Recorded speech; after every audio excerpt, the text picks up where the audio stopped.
So today, I want to talk about my windy flight at 14 hours versus the same course but a windy flight at 20 hours.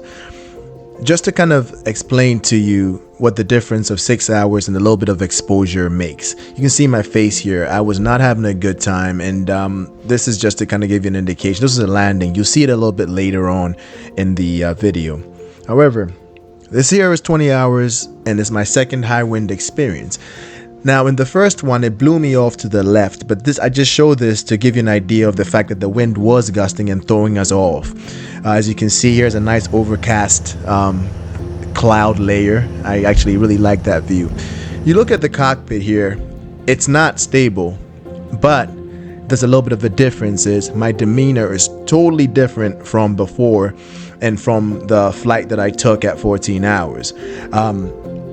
I gotta tell you, it's not that you actually learn to fly the plane and you're so perfect or anything like that. What happens is that you actually just understand how the plane flies and you understand how it's supposed to feel.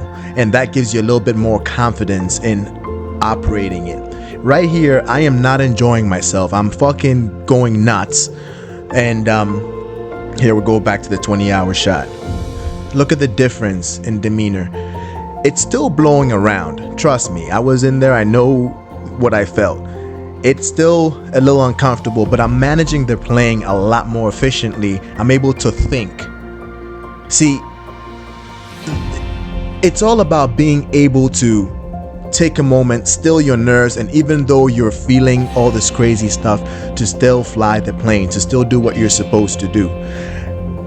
Look, at some point when you realize that you're flying the plane and the plane is not flying you, or you've learned how to fly the plane and you don't feel like the plane is flying you, that's when you get a little bit better.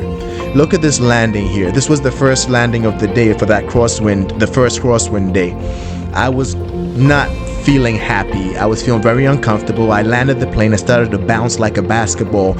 And if you look real quick, Jim takes over and he throws the plane back in the air.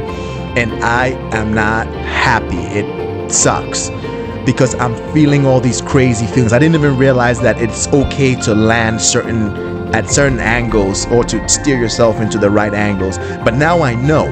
And again, the more you know, now that I know, look at my face, I am still kind of freaking out. It's not all just smooth, but I am managing a lot better because I was able to go through it. Now, my instructor's a genius. I always give him credit in these videos because he is kind of a genius. He took me up in very crazy weather on that first one, and I thought I was gonna die. But now on the second one, granted, the winds were slightly not as strong as the first time, but here I am dropping my flaps, managing the airplane, actually flying the plane. I'm not freaking out and being unable to operate. I'm freaking out and still operating within that freaked outness. It's just the way things work.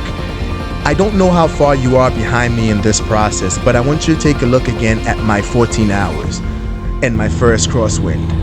I was not happy. I had to tell him again to take the controls, and that I just wasn't sure if even this was for me anymore. So this is Jim landing to give you an idea of how nutty the day actually was.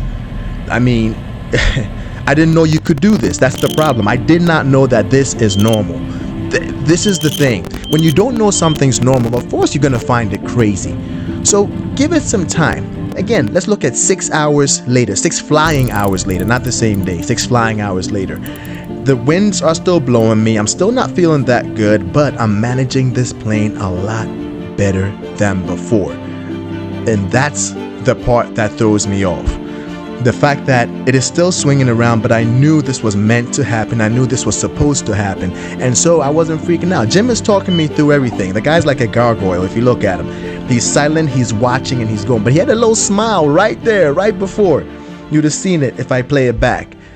Because I know he's happy with what happened. Now, let me take you back again to the end of that lesson. Okay, please, man. You expecting me to do that shit? Now let's go to the end of the last lesson.